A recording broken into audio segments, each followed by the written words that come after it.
I just fucked up my calculation. And getting this money is my motherfucking occupation. Some like crazy stories you got like traveling. Well, shit, my first interview, cause I was based out of Dallas for a minute. My first interview, I didn't want to do celebrity interviews. I was so supportive to the city I was in, because the city was rocking with me so heavy. Atlantic Records had called me, and they had called me, this was 3 years ago. Atlantic Records called me and was like, we wanted you to interview Kevin Gates. And at the time, Kevin Gates was nobody. He just got out of jail. I didn't know who Kevin Gates was. So just to make a long story short, because I don't know how long we got, shit, Atlantic Records set me up. You know what I'm saying? I interviewed Kevin Gates. I had asked him who inspired him more to rap, Boosie or Wayne. And then it's a long story. I interviewed him again. Atlantic Records called me back again like 2 weeks later. They said, we want you to interview Kevin Gates. Again, I said, why? I just interviewed him. They was like, da-da-da, you must feel guilty. I said, nah. I just see the comments on the YouTube are all negative comments. So they just set me up, and I went back to do the interview again, and then Kevin Gates, he tried to sneak me.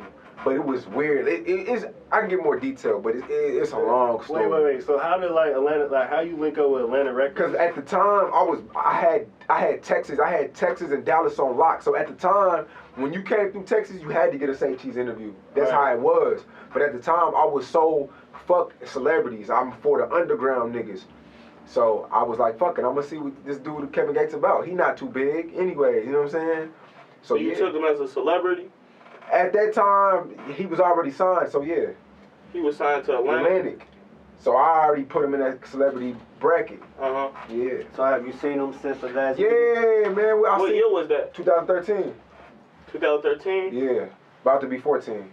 So yeah, I think he was like, you could say he was not a celebrity, but he had that one mixtape out called Stronger something. I don't know what it's called. Yeah. But it's the one with 5 a.m. 4 a.m. Yeah. So I think he was. You can't really.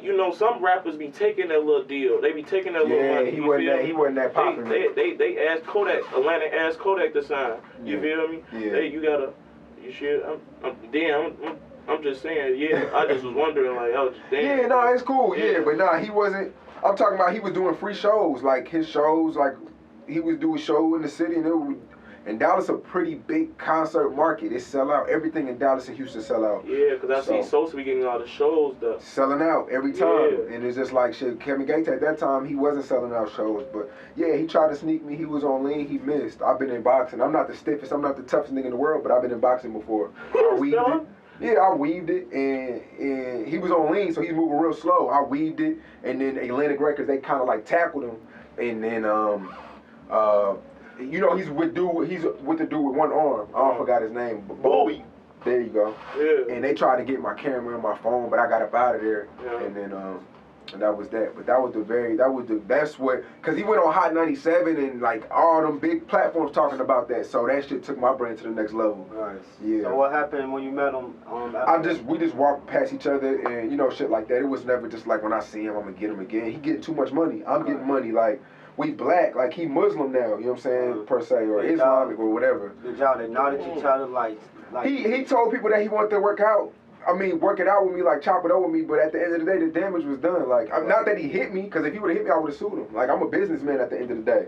I'm not going, if you hit me and you're a millionaire, I'm not going to try to go get revenge from you. I'm going to get everything in your pocket. You see what happened to the girl he kicked? She take him to court.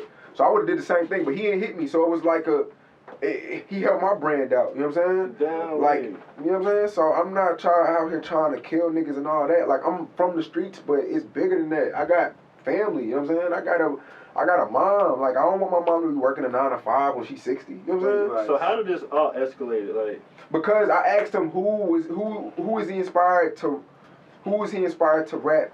Cause he's from Baton Rouge in New Orleans. So I asked him who was he more inspired by, Boosie or Wayne? This was when Boosie was locked up. He said, I'm not inspired by those rappers. I'm inspired by more street-oriented dudes. So people in Baton Rouge took that as he was disrespecting Boosie, because Boosie's really in the streets. Right. You know what I'm saying? So Kevin Gates goes back to Baton Rouge. They try to get at him. He's like, fuck that. I'm about to go get the nigga who shot the interview. You get what I'm saying? How do you feel about the hometown beef that's going on?